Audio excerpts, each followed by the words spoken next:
Hello, everyone. I'm here in the studio today with Iein Valdez, colleague, developer advocate on App Engine, as well as myself. And today we have two really special guests with us. If you've been following the App Engine blog in the last couple of days, you saw that we had a couple of guest blog posts, and we actually have those guest bloggers with us today. So we have first Steve Huffman, who is the founder of Reddit and Hipmunk.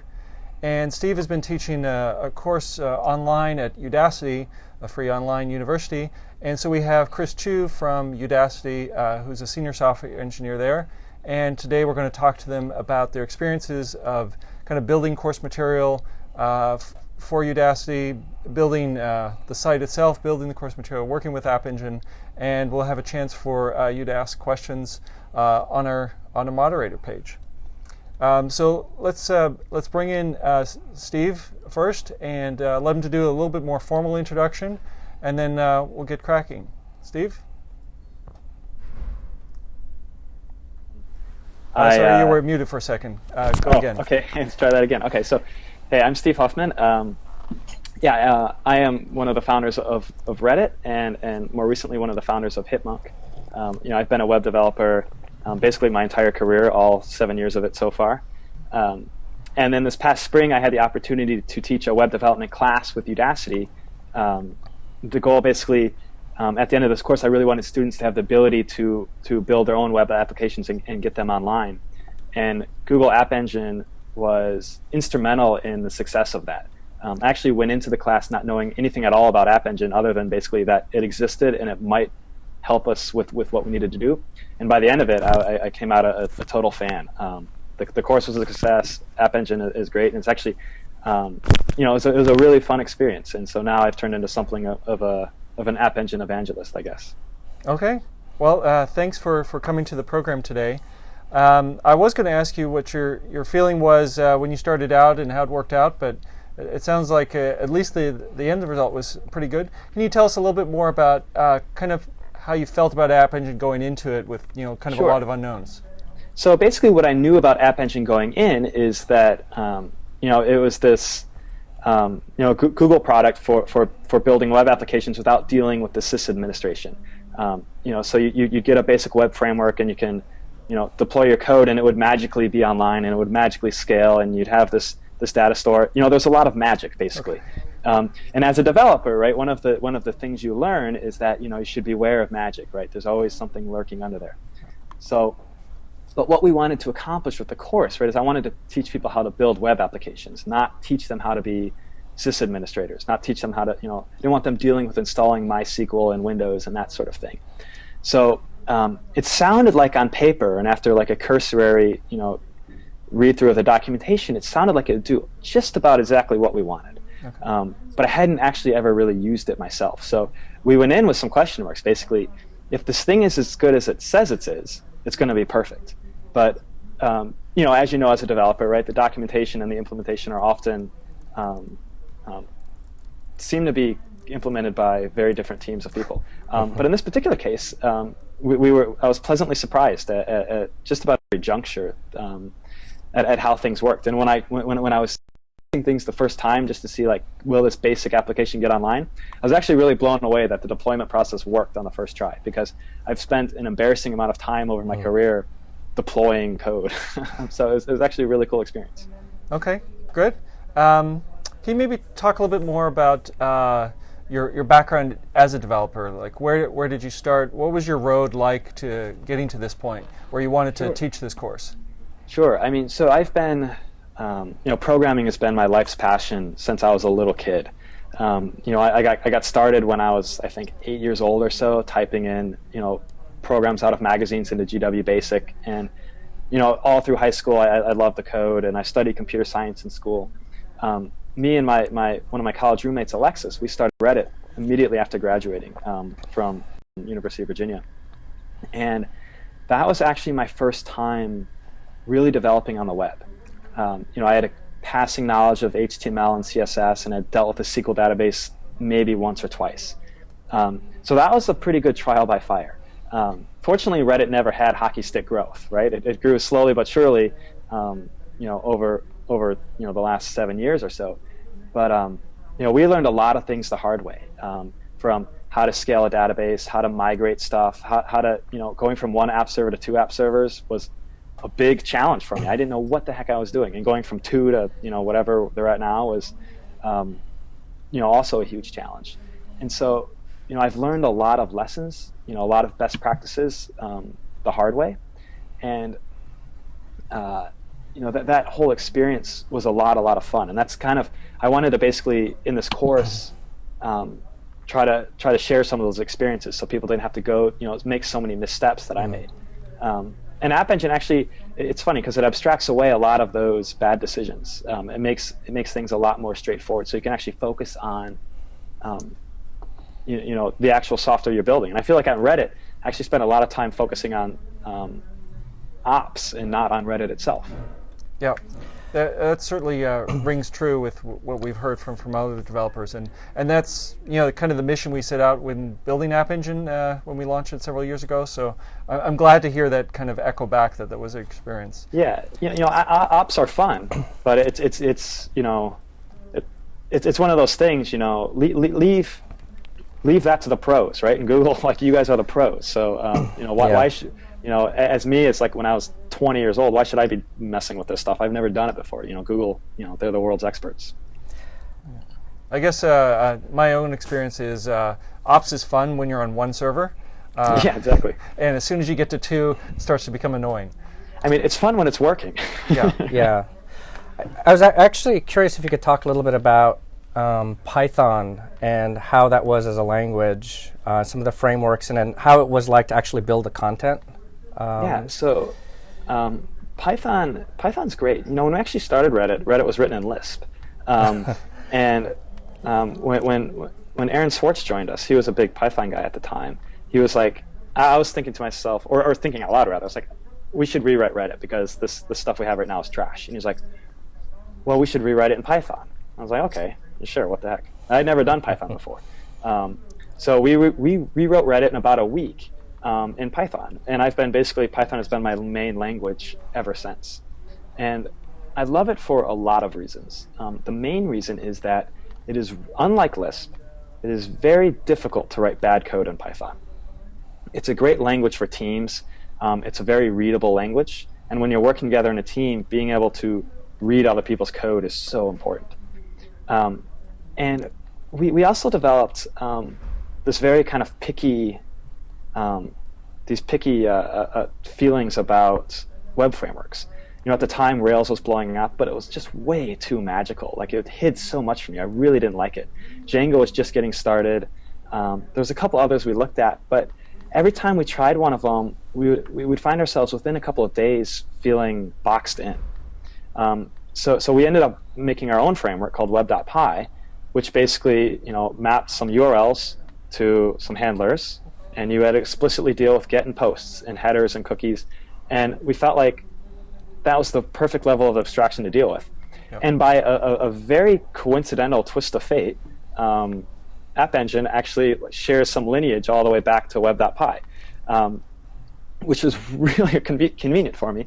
But I think it's the right level to be working at as a web developer. You should understand how the web works. You don't need to have these simple tasks hidden behind these complex abstractions. And so, a simple framework, a simple language, just everything nice and simple, I think is a really nice quality about Python, the way we were doing things at Reddit, and then the way things work at App Engine now. Yeah. That's certainly, that all rings true, that you want simple abstractions as a programmer so you can kind of put the pieces together, but you also want to be close enough to the metal that you can actually make the engineering trade-offs that you need to make in order to make a site performant and scale. Because every site's a little bit different, and what makes a good site great is how you deal with those unique challenges you have. And being able to do that is supremely important. Yep. So I think you started talking a little bit how it was building the course. How did maybe Python play in? How did App Engine play in? What was it like building this course and going through and creating that material for the students? So it was actually a lot of fun. And so once we realized App Engine was going to work out, we could structure the course the way we did, which is basically at the end of each lesson, there were 7 lessons in total. At the end of each lesson, there'd be homework. And the overarching kind of arc of the course was basically build a blog. And so we could say, add this feature to your blog. So the first lesson was basically get a hello world website online, which, if you knew exactly what you were doing, could take as few as 5 minutes. And if you've done it for the first time, it still shouldn't take more than an hour, which is really impressive for getting anything online. Yeah.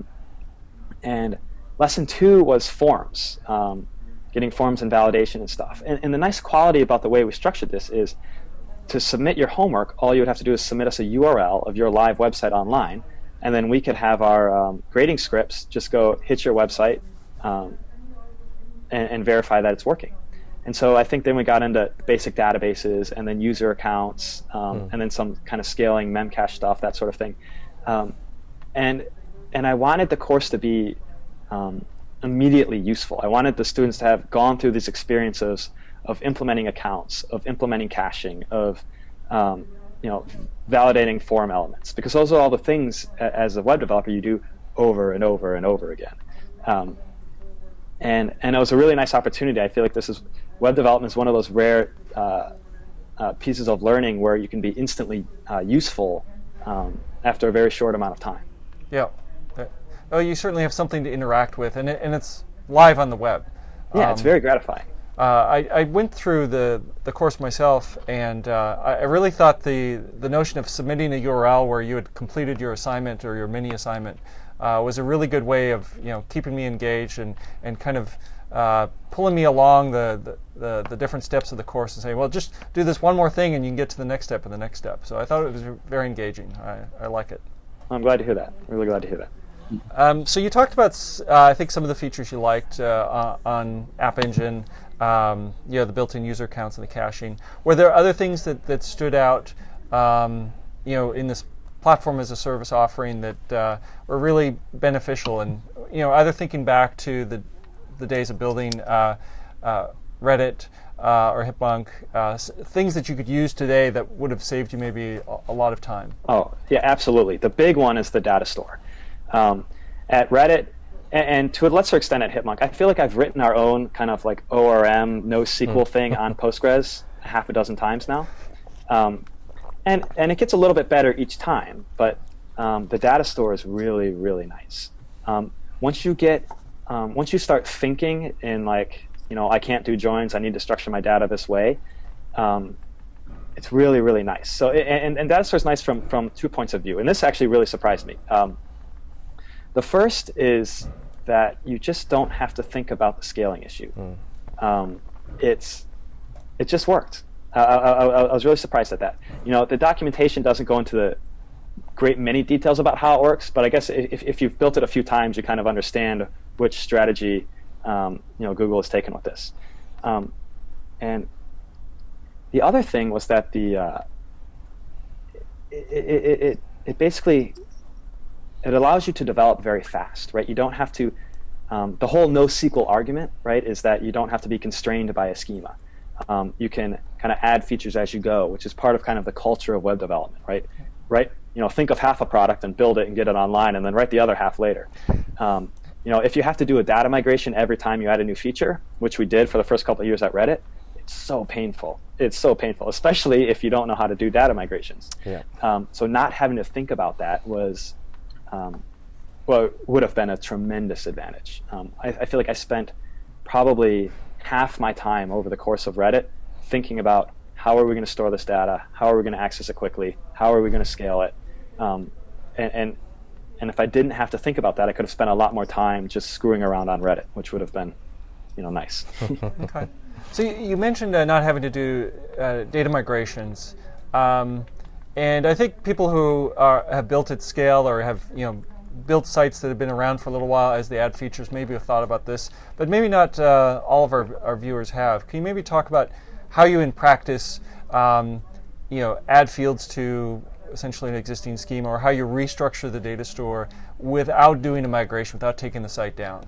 Well, so the big challenge when you're using kind of a traditional approach or the kind of naive approach that you might learn from a web tutorial is that simply adding a column to a large database is not always fast. Actually, most modern systems is pretty fast now, but it wasn't necessarily the case then. But let's say you want to add, you want to restructure, Reddit comments, for example. They're threaded. There aren't really good, kind of tree-like data structures in SQL. So you have to kind of create the system. It's like, so are we going to pull out all of the comments for a particular story and then sort them in memory and then display them? How is that relationship going to work? What is the relationship? How do we get a fast list of everybody who's voted on this thing? How do we sort all of these stories in real time?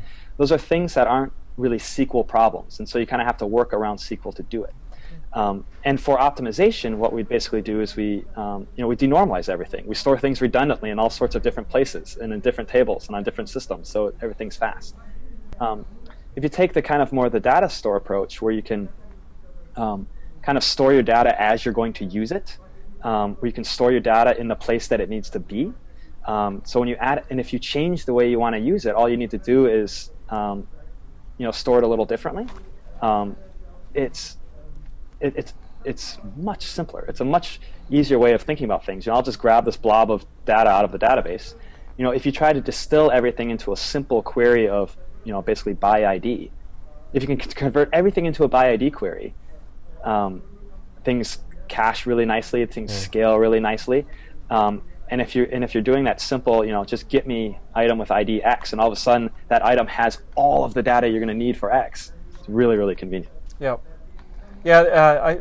I hear that one of the hard things for people coming from a relational SQL background is this notion of giving up normalization.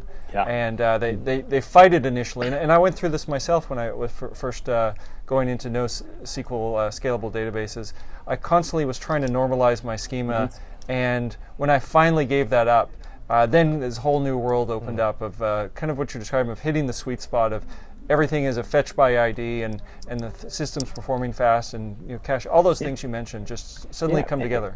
And the code actually gets simpler too. Everything gets actually much more simple. You just have to think a little bit. Sometimes it's tricky.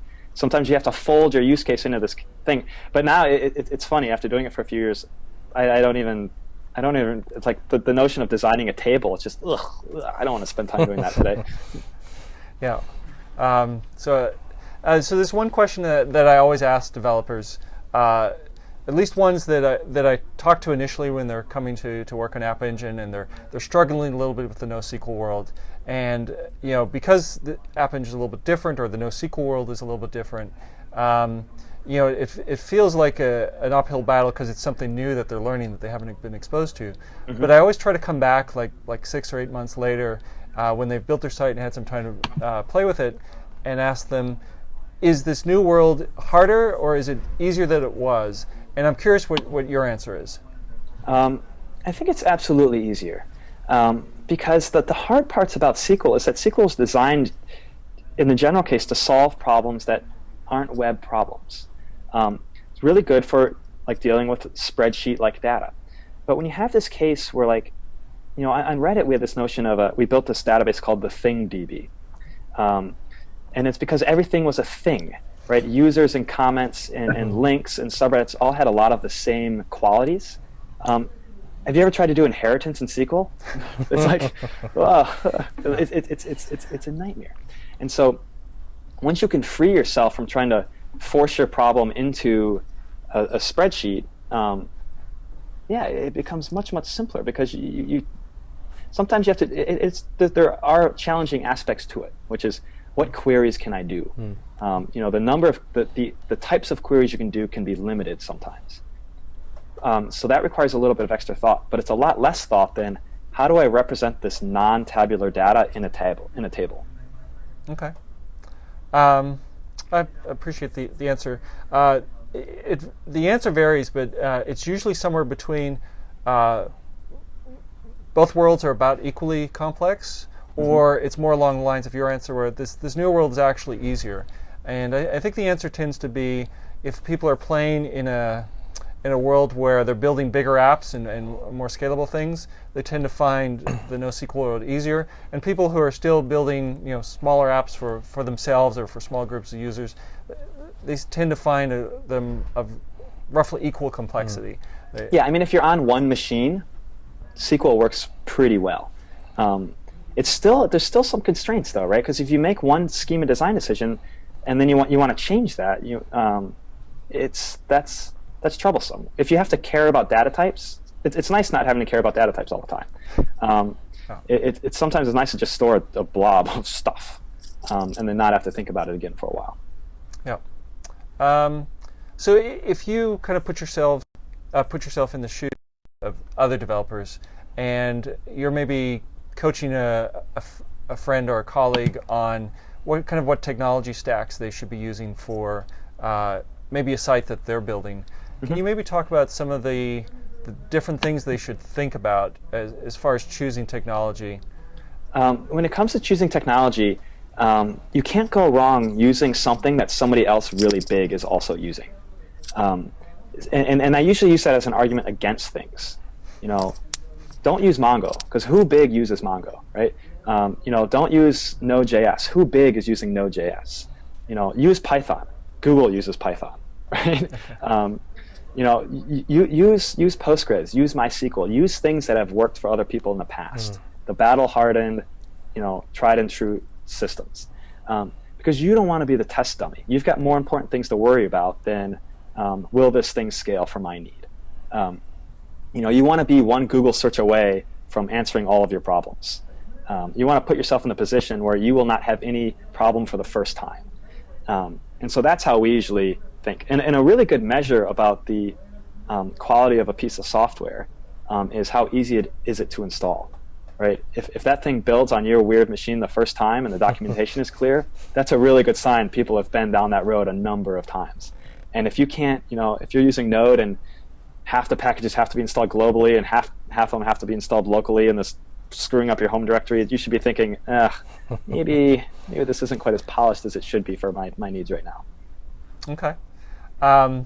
So before we kind of jump over to Chris to kind of hear his take on kind of building Udacity and his experiences there, maybe can I leave a parting question with you, which is, would you use App Engine for your next Reddit Hipmunk? I don't know what the third in that series is. Yeah, it would absolutely be, I think, the first place we'd start. Because when you're starting a company, you should be thinking about what is your company doing. You don't want to be thinking about how are we going to scale this thing. You just don't want to deal with those problems. Like you've got the first 3 months of a startup are so critically important. Just launching. We'd actually, I would give serious consideration. And certainly if it was Reddit or Hipmunk, both of them would have lived just fine on App Engine, I think. Every problem's a little bit different, but that's certainly where I would start my thinking. Okay, great. I have one more quick question. Actually, I was just curious, sort of now that the course is out, people have taken it, what's been the reaction from people who have taken the course on the platform? I'm just overall, positive, useful, what's your take? The sentiment that's gotten to me is really positive. Yeah. Now, I don't think people are going to be like, hey, Steve, your course sucked. So maybe I'm a little bit of a biased source. But I think the enrollment numbers are still pretty solid and consistent. I've met a handful of people, including a couple of our employees at Hipmunk who took my course, which is really nice because I can kind of push my agenda on people before they even get through the door. So that has been really nice, and I think it's a I'm really proud of it. It was a really fun experience, and I love meeting people who've gotten to learn from my mistakes. Get a year or two ahead of the curve and not have to go through the same pains that I went through. Very cool. Okay, great. So we're going to go over to Chris Chu, the senior software engineer at Udacity. Chris is going to do a little introduction. I think he's going to have a demo for us for Udacity, and then hopefully I think we already have some questions queued up for you, Steve, and for Chris, and maybe for a couple for us as well. So at the end we'll go through those. Chris, do you want to start out and just do a little better introduction than I gave you? Sure. Hello. So my name's Chris Chu. I'm a senior software engineer for Udacity. Originally from Colorado, I actually moved out here to join Udacity, so it's been an amazing adventure to be part of something that's making such a big splash in the world. And it's been fun to work with people like Steve and you guys at Google. It's interesting. App Engine's actually a pretty good fit for Udacity, and I'll talk a little bit more about what Udacity does. But I mean, I would characterize a lot of the first half of the discussion was in terms of the application of App Engine for Steve's class is that everybody really enjoys doing things, and people enjoy learning by doing, and that is absolutely Udacity's mission. And we want to provide a high quality higher education based on the belief that people learn best when doing. And we really want to try and redefine what that means.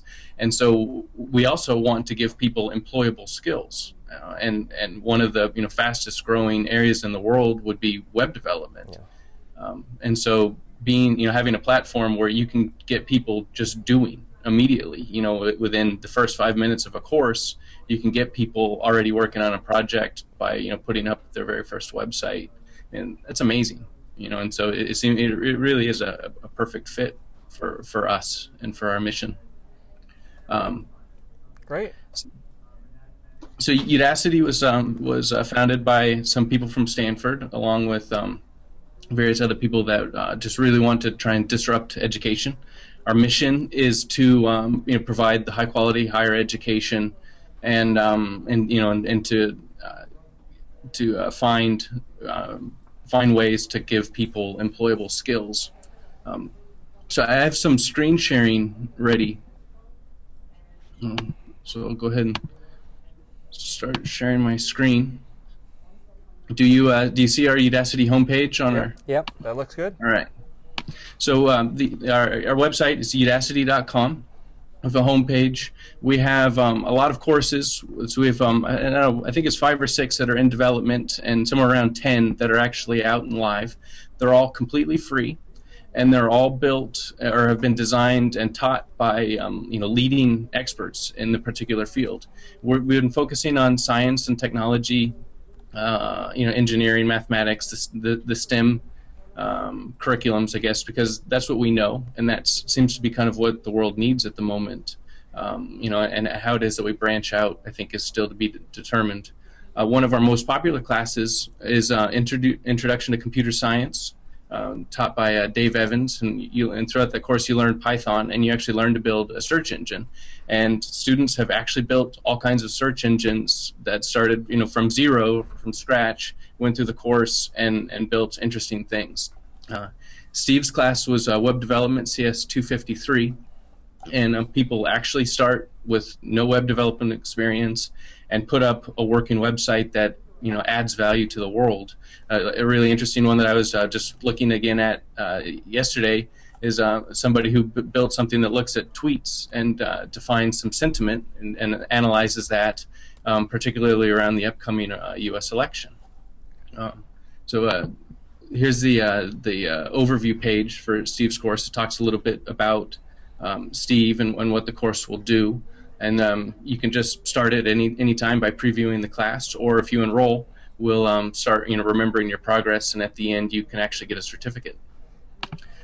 Courses are based around small lectures. We try to add as much interactivity as we can, broken up by quizzes. And quizzes aren't graded at the moment, and it's just a way to make sure that you're following along. And the course builds up to final projects at the end. In which case, Steve's course, it was actually building a blog, and we assess that by actually sending out requests to your App Engine app, or it could be any app really, and deciding whether or not the blog is actually operable.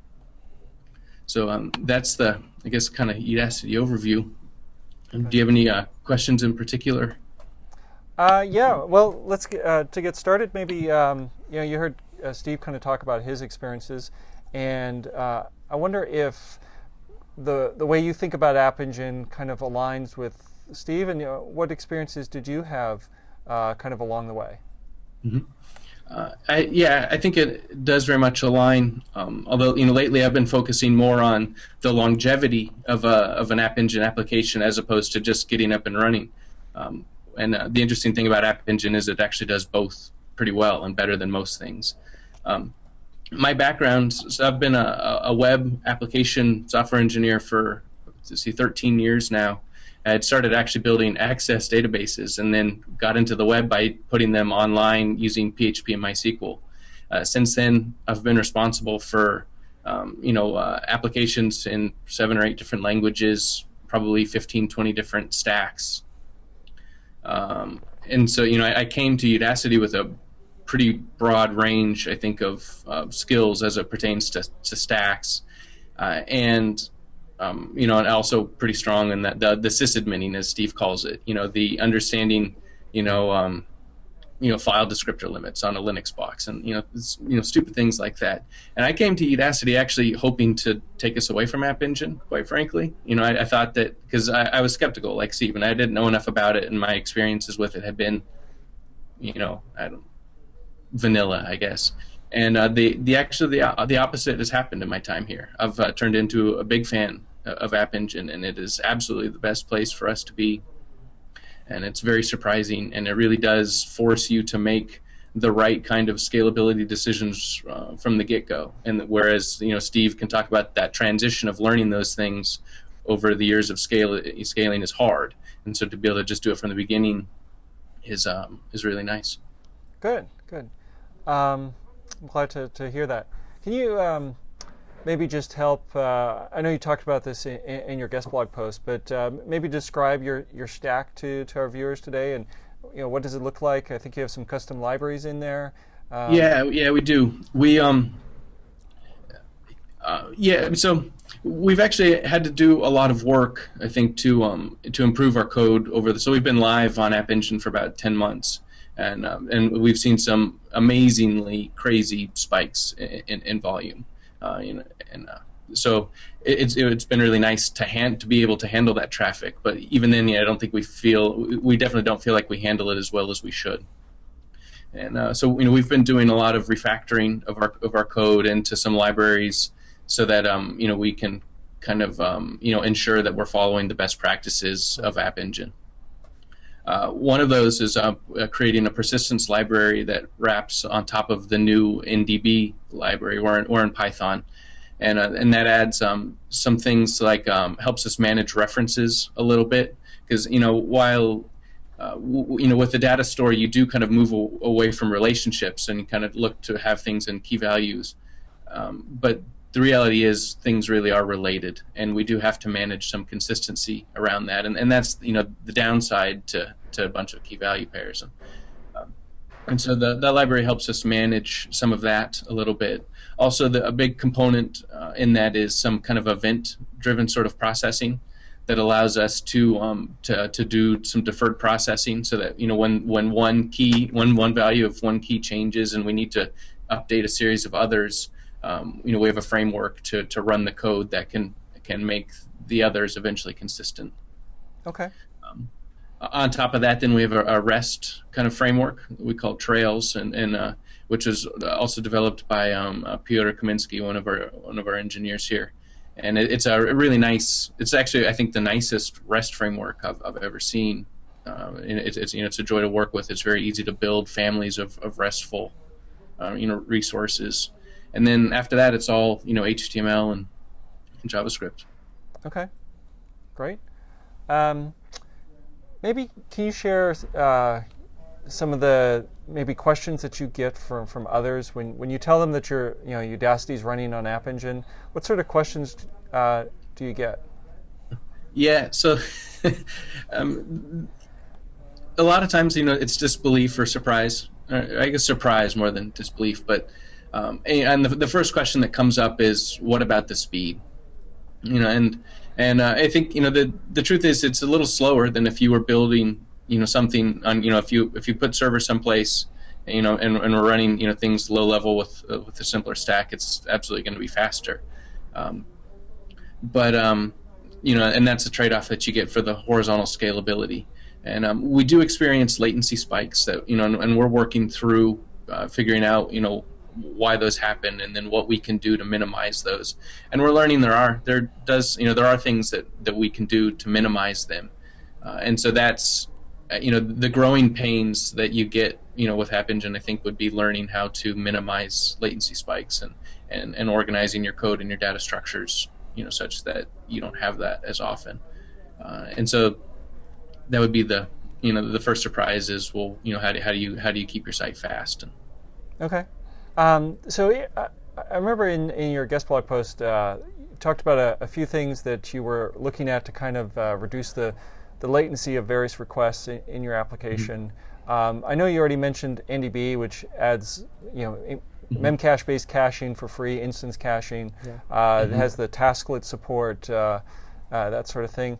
Can you name one or two other things that maybe you're doing at looking at? Is it restructuring your code? Is it doing more requests or RPCs in parallel, asynchronously, breaking up task queues? Like, what are your main strategies that you're kind of focused on right now?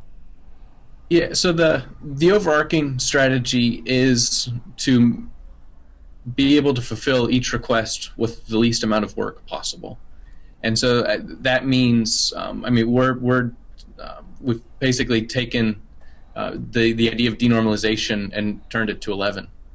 And so everything is denormalized. We have a lot of duplicated data, and we're really trying to kind of, I keep calling it pre-materializing views, kind of taken from an Oracle background, where we try and get the data to be ready to be read as quickly as possible.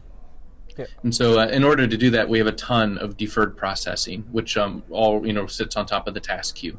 And so and we've actually monkey patched some of the NDB stuff to allow us to be able, so that when something's written to the Datastore, we can send a task queue, something into a task queue to let other code know that it needs to update other parts of the system. We're starting to use the NDB tasklets, the coroutines, a ton to try and fire off things in parallel. And also give the process opportunity to handle other requests at the same time. And I think that's a trend that's happening in web development everywhere. I mean, Node.js or Gevin and Python, all those things are really taking advantage of the coroutine sort of patterns or cooperative programming.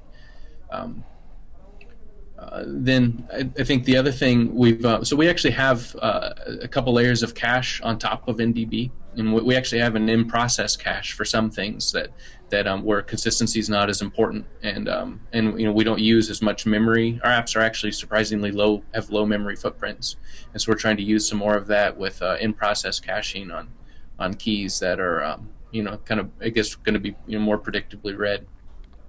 Okay, good. Iein, I know you're already kind of looking at questions here. Do we have some good questions? Yeah, we have a couple questions. Some of them have been touched, but let's start with Steve. There's a couple of questions for Steve.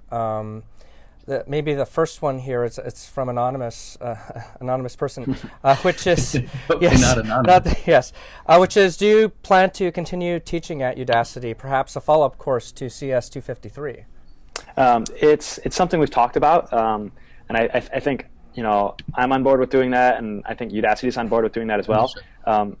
Presently, my head is basically in the sand at Hipmunk, but when my load lightens up a little bit, there's definitely a few gaps in the current course that I'd really like to fill, and there's potential another course or two that would be interesting to explore down the road, certainly. Great, that's good to hear. And then we have another question for you from Udi, which is, which concepts were the hardest or trickiest for students to understand? And then, what would you change to overcome that difficulty? For students to understand, the database stuff is tricky, because that, I think, really to get a good grasp, it just requires time, right? You just have to be thinking in databases for a while. So that's challenging. Certainly, some of the concepts are really hard to teach because coming up with meaningful quizzes can be tricky. A lot of the basic HTML stuff was actually really tedious to try to teach, and some of the scaling concepts are hard to express in a video and hard to capture in either a simple quiz or a simple web app. But by and large, I think we managed to get the high points pretty well. But as with anything, if you take a 7-unit course and spend maybe 100 hours on it or so. right? It still takes thousands of hours to become an expert in anything, right? So, some of the trickier concepts there just take time, I think. Cool. Okay, and then one more question for you, which is someone's asking, Varun is asking, how easy would it be for someone to learn PHP and MySQL instead? I guess this is probably in the context of your course. What do you have to say about that? I think a lot of the concepts are very similar. We tried to not make this an App Engine tutorial, but have App Engine facilitate the concepts we were trying to teach. Now, some things will be tricky, right? You've got to get MySQL running. You've got to get PHP running. You've got to get those two talking. That, I think, will actually be the hardest part. When MySQL goes wrong, or when you run out of, as Chris was alluding to, one day you're going to run out of file descriptors. Those are the type of issues that you're going to have to deal with at some point, and those are tricky, right? Those are challenging. Things break in weird ways, that's the joy of being an ops guy, I guess. Okay, cool. This looks like a question for Chris. I'm not sure if you can answer or not, but I'll just go for it. This looks like basically the gist of the question is this is around the sort of copyright status of the CS 253 course. Is it Creative Commons? Can it be translated into other languages and shared in other websites? This looks like someone coming from someone in the Russian Republic, potentially. I guess this is, I'm not sure what the status is. Do you have any comment? Yeah, so our courses are all Creative Commons, and as far as I know, we intend it to stay that way. We do actually have several translations already, and we absolutely encourage translations. That happened accidentally, and it was one of the happiest moments I think we've had here at Udacity, that people found our stuff so useful. There's a website here, and I can follow up on a blog post on a Udacity blog, or for universalsubtitles.org, and we have a team called Udacity. So you can actually search for Udacity there, or I can provide a link, and that's the best place to submit new translations, and also the translations are then put into our subtitle system in YouTube. Cool. So yeah, please, translations would be wonderful. We'd very much appreciate that. Fantastic. Okay, here's a question for Fred. Okay. Which is the Datastore quotas seem to be quite low. Doesn't that severely limit the free usage for App Engine? What happens if it goes beyond the? So with App Engine, we give we've always said that we want it to be free to get started. We want you to kind of start experimenting with App Engine, be able to try it out, kick the tires a little bit before you have to give a credit card and enable billing. And so we have two of the main components that most applications who have billing enabled that they pay for are instance hours. Those are hours that there are app servers running your code, so that's when you're getting traffic. And the other is Datastore operations. Now there's smaller things like storage quota on disk and bandwidth, but the first two are kind of the key components. And so the free quota for an application includes currently 28 instance hours a day. It's a little bit more than 24. We want to give you some room to kind of occasionally bump up to multiple instances. But it essentially lets you run kind of a small site easily. The Datastore operations are, what we did is we kind of looked at average use of lots of small apps, and we kind of picked a number there where we thought, okay, most applications should reasonably be able to use that free quota and be able to run. So I have a couple of personal sites that I run under that free quota. They're just ones that I use with my family. They don't get hit very often, but I don't have to pay for those, so that's great. There are a few kind of things that people starting with App Engine run into quickly with respect to Datastore usage that catches them a little bit by surprise. And if you, with just a few lines of code changed, you can probably reduce your Datastore usage very significantly. So one of the decisions we made early on with App Engine, in hindsight, that was maybe not quite the right decision, but what we decided was that properties on entities would by default be indexed. That is, so if you have a customer property with a first name and a last name, by default we create a first name index and a last name index, so that you could do queries like find me all customers whose last name starts with Huffman, and hopefully Steve would show up in that list. Or first name with Chris, and we would find Chris there.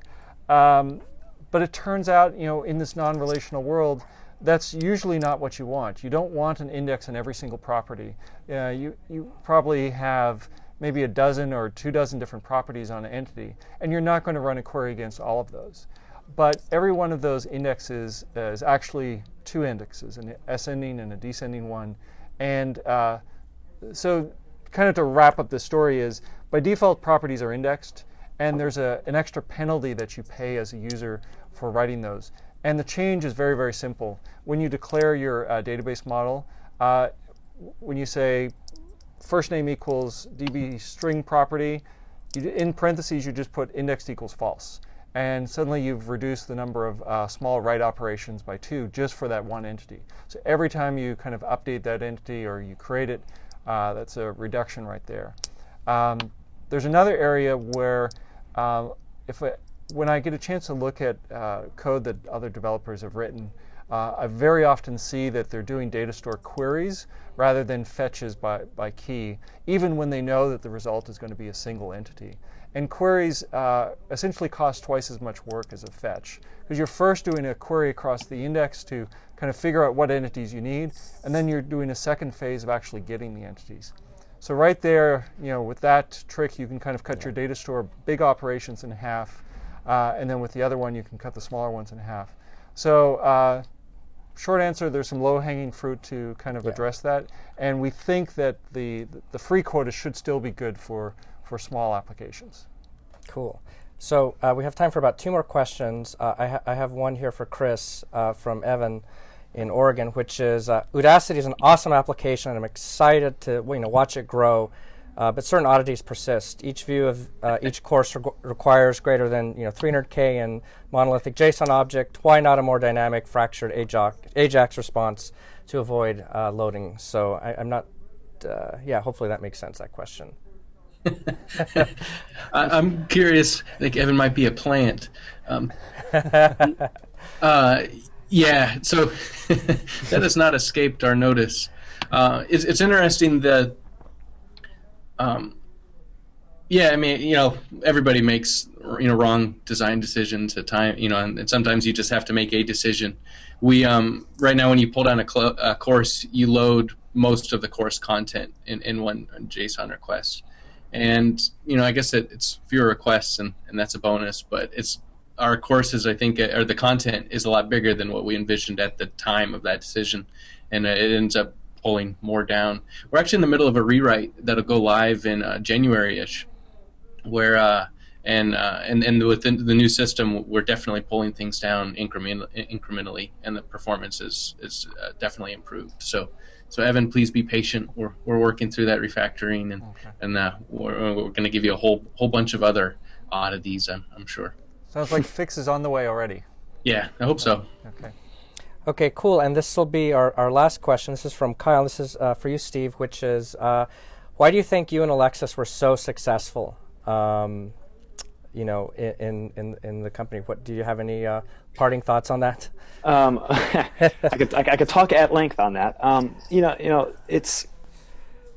There are many paths to success, and for Alexis and I, we were really close friends going in, and we stayed close friends throughout the entire experience.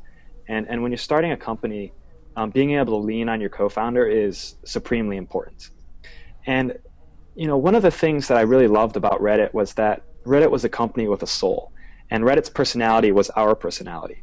And Alexis and I, we're fun to hang out with. And Reddit was a fun place to be. And I think, considering we submitted all of the content for the first couple of months, pretending we had traffic, we were able to kind of set the tone to be things that we liked. And so, I think it really came down to, caring, letting our company have a personality, and letting that personality be our personality. And so, we considered our users friends. And if you've hung out on Reddit, there's a good chance you've interacted with Alexis or I. And if you've met us in person, we try to that was important to us because our technology wasn't very good, right? The website was kind of ugly. It was pretty jank. It was down a lot. It was slow a lot. I was still learning how to do all of this stuff. But I think we overcame a lot of that by having a real community and making a place that people really wanted to be. Great. I thought of maybe one more question. We throw that out there. So I'll start with you, Chris, and Steve, I'll give you a chance to answer the same question. So Chris, would you ever go back to kind of managing your own machines, be it virtual machines or real machines, or are you kind of sold on the kind of platform as a service model and just worrying about application logic? And I'm biasing the question a little bit, but I do want an honest answer. Yeah. So I would say that App Engine would definitely be on the top of my short list on starting some other projects, and there are some things that you can't do in App Engine. Like you can't execute arbitrary code really, and so like our program submissions here, when you submit some a programming snippet, we don't that doesn't run on App Engine. We actually send that out and run it at someplace else. And so there are some projects that you might envision that that it's just not going to work, and you might end up creating some other hoops that you have to jump through when it would have been net easier to do it someplace else. And so Amazon Web Services has the Beanstalk, Elastic Beanstalk, which is kind of like the instance deployment kind of system that App Engine has. And so there's some other competitors, and you always have to be aware of what your other options are. But I mean, as far as starting something that actually has a chance to stick with you throughout the entire life of a project, no matter how popular you get, even the fact that there's a chance that it'll work is extremely compelling. Okay, great. And Steve, would you ever go back to kind of managing your own servers, playing sysadmin? Or I can tell you what I would never do is I will hopefully never install a server in a rack again. Now, the difference between App Engine and AWS, Hipmunk uses AWS now, right? Is whether you are actually administering the boxes yourselves. And there are certainly, basically I echo exactly what Chris said. I would, if I were starting again, or if I had the opportunity to really move Hipmunk, we'd consider App Engine for a lot of it. But I know there are pieces where it wouldn't quite fit. And what I wonder is, will those pieces exist at some point? Because there's things like the way we run, batch jobs and our Fair Alert product, and we care about the IPs very much and that sort of thing. They're kind of little issues that I'm sure Google could actually solve. But my instinct is to say I want to do as little as possible. So the more somebody does for me, the better. An App Engine does quite a lot. But it's we are not a company who is going to be made or destroyed on our skills on ops, right? Yeah. We just don't want to. We're not an ops company. We don't want to think about that. We're a consumer web company. And so as long as that's the case, we want to outsource the ops to somebody else. Yep. Focus on the value add. Okay. Exactly. Well, thank you very much, both of you, for taking your time and sharing your experiences with us. I hope the viewers had a chance to enjoy it. Yeah, thanks a lot. Yeah, thank it's our pleasure. And well done over there, guys. All right. So just to wrap it up, if you followed the interview, liked it, and you haven't read the blog posts yet that Steve and Chris contributed the last couple of days, do check those out, and we'll see you back here on the Google Developers Live. Thanks, everyone. Thanks, everyone. Have a good day. Bye.